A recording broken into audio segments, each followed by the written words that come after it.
السلام عليكم ورحمة الله وبركاته. أهلا بكم حبايبي ومتابعيني في قناة مطبخ أسماء الشناوي. شرفتوني ونورتوني ووجودكم دايما على راسي. احنا النهاردة نعمل مع بعض وصفة جديدة وهي كيك الشوكولاتة أو جاتو شاتو. بس قبل ما نبدأ مع بعض في المقادير والطريقة، ما تنسوش تشتركوا في القناة وتفعلوا الجرس علشان يوصل لكم كل جديد. نبدأ بقى في المقادير على طول، ونقول معانا كوباية من الدقيق، ومعايا بيضتين، ومعايا كاكاو خام، ومعايا كوباية من اللبن، ومعايا كوباية من الزيت، ومعايا كوباية من السكر، ومعايا فانيليا وبيكنج باودر. أول حاجة هنروح على الخلاط بتاعنا وهننزل بكوباية اللبن اللي معانا. طبعا اللبن ما يكونش ساقع، يكون بدرجة حرارة الغرفة. معانا كمان كوباية من السكر، وهبدأ أنزل بالفانيليا عليهم،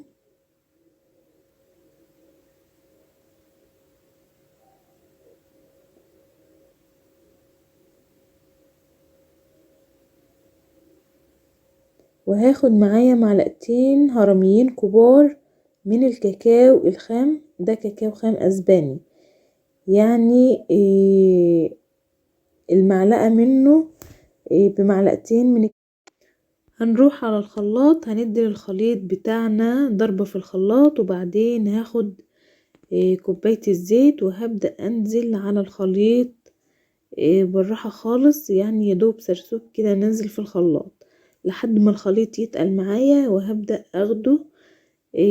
هشيل كوباية على جنب، وهاخد باقي الخليط بتاعي وهحط عليه البيضتين، وهاخده تاني على الخلاط اهو.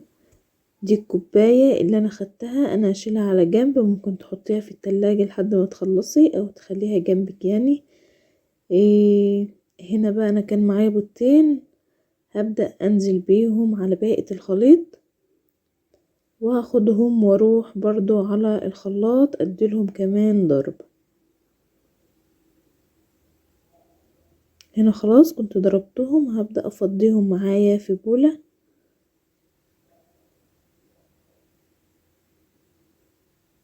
ومعايا كوباية الدقيق هنزل بنصها بس وهقلب. انا كنت نخلة الدقيق بتاعي علشان تبقى الكيك هشة معايا وتبقى خفيفة يعني.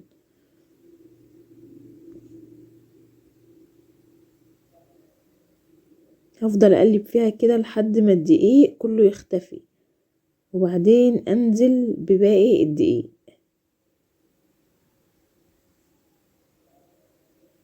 هنزل بالبيكنج باودر، انا هاخد تقريبا نص الكيس بس، يعني حوالي معلقة، مش هحط الكيس كله.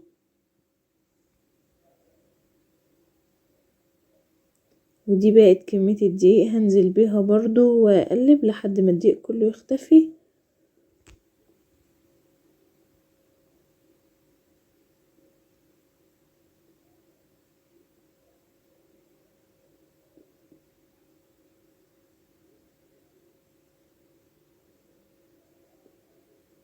طبعا احنا متفقين ان الكيك بنقلب في اتجاه واحد، يعني ما ينفعش اروح يمين وارجع شمال، يعني بتقلبي في اتجاه واحد. ده كان شكل الكيك خلاص كنت قلبته.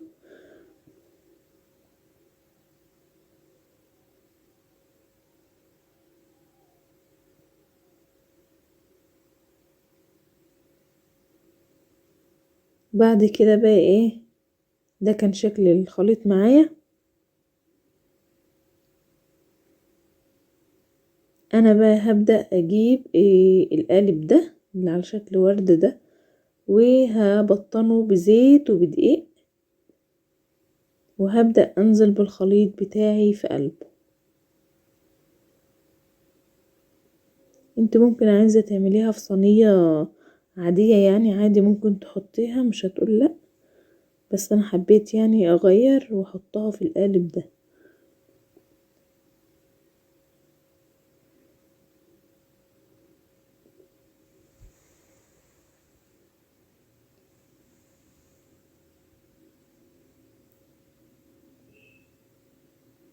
هنزل بالخليط بتاعي كده ايه شوية شوية، علشان القالب بتاعي ده مفتوح من النص طبعا، علشان ما نوقعش حاجة.